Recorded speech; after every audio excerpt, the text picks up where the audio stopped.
I was standing in a courtroom watching a projector throw a single text message onto a white wall.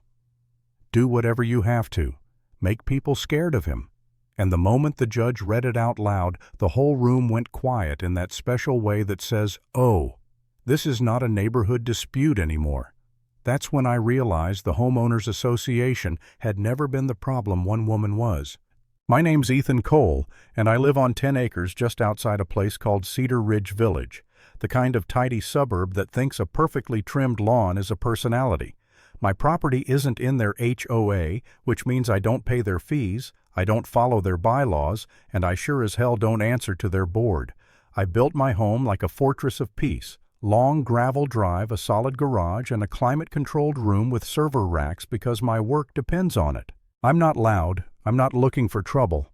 I just want to be left alone. Then Melissa Hart showed up. Melissa wasn't just the HOA president. She acted like she was the mayor, the sheriff, and God's personal compliance officer.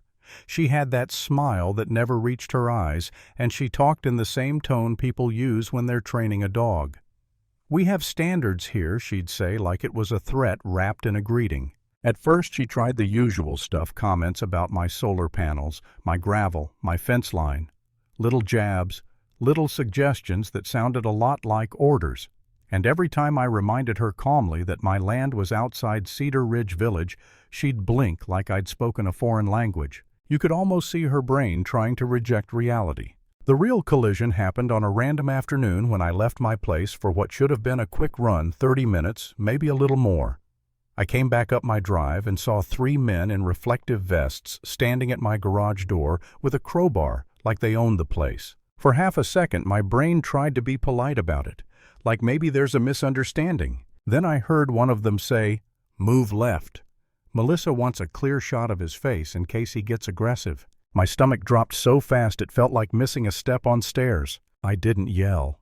I didn't rush in like a movie hero. I did the only thing that made sense. I pulled out my phone, started recording, and asked real steady, "What are you doing on my property?" They froze like guilty kids caught with spray paint. One of them tried to talk fast, all confident.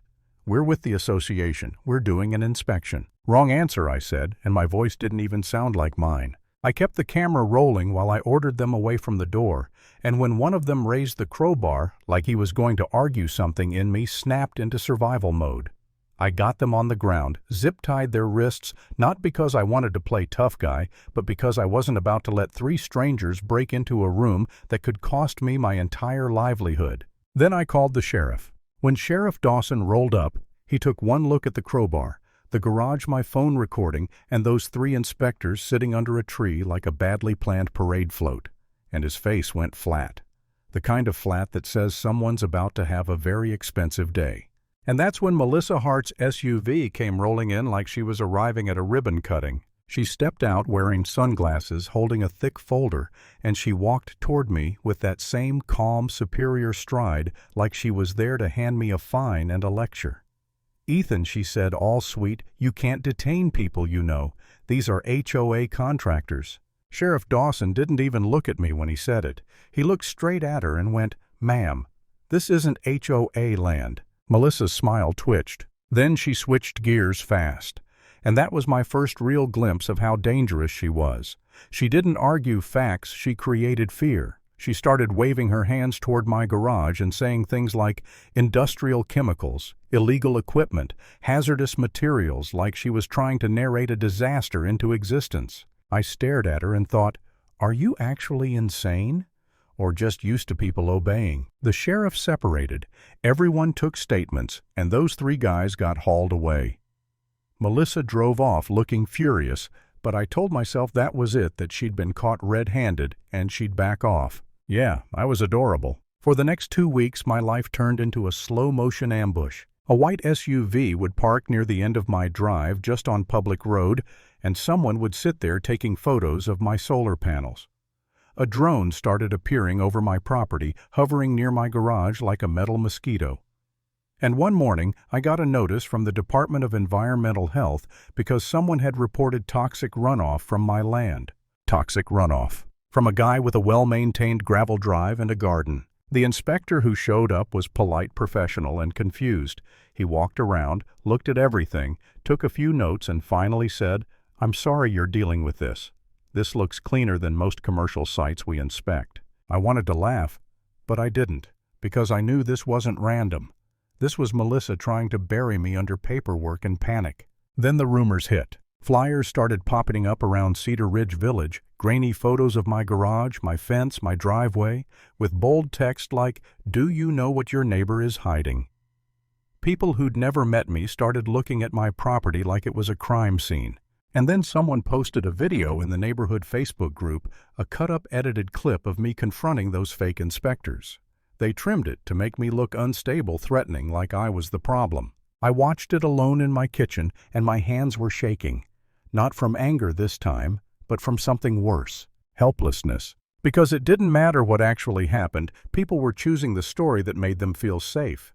And Melissa was feeding it to them like candy. I started sleeping lighter. I'd sit up at night listening for tires on gravel, for buzzing drones, for anything. I caught myself staring at my own fence line like it was a battlefield. I'd stand in my garage doorway and think, is this worth it? Is a piece of land worth this kind of stress? There was a night, I remember it clearly, where I sat in the dark, phone in my hand, and actually searched homes for sale like I was ready to run. And then I hated myself for it, because I hadn't done anything wrong, but Melissa had gotten inside my head anyway. The turning point came from something stupid, something careless.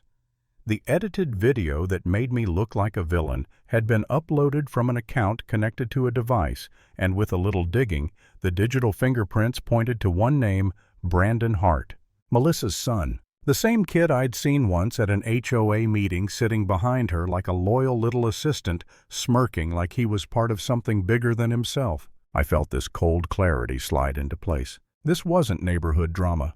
This was a coordinated smear campaign, and now I had a thread to pull. I checked my security footage again deeper. I caught a figure near my fence at 2 in the morning, moving fast, trying to attach something. A day later, I found a small camera dumped in a neighbor's compost bin, like someone panicked and tossed evidence. And that's when I stopped being reactive. I started building a case. I collected everything. Timestamps, footage, drone paths, screenshots. The department, notice, the Facebook post, history. The payment trail I found buried in public records that hinted HOA funds were being consulted into some shady little firm. I called a friend who knew cyber investigations and asked one simple question. If I hand you this, can you tell me who's behind it? He didn't laugh. He didn't brush it off. He went quiet and said, "Ethan, don't touch anything else. Send it to me. Now." 48 hours later, unmarked vehicles started showing up. Not at my house, at Melissa's. The HOA board called an emergency meeting, and suddenly the same people who'd been side-eyeing me were whispering nervous, like they'd just realized they'd bet on the wrong bully. There were accusations flying, people demanding answers, board members flipping through financial statements like they were trying to wash their hands without water. Melissa tried to talk her way out of it. Big speeches, righteous anger, the whole act. But the act doesn't work when the receipts are real. The case moved fast after that. Trespassing, conspiracy, harassment, misuse of HOA funds. The kind of charges that don't care how nice your lawn is. And then came the day in court. I walked in with my lawyer, and I didn't feel triumphant. I felt tired, like someone had drained weeks out of my body. Melissa was already there, sitting stiff, jaw tight, dressed like a businesswoman who expected to intimidate the room just by existing. It didn't work, because the prosecutor started laying out the timeline like a chain. The fake inspectors, the crowbar, the edits, the drone, the false reports, the digital trail back to Brandon, the message logs, the money. And then the projector lit up with that one text: "Do whatever you have to. Make people scared of him." Melissa's face changed when the judge read it. Not tears, not regret, just the expression of someone realizing her power has finally met a wall. The verdict came down like a hammer, guilty on multiple counts. Probation. Restitution so large it made people gasp.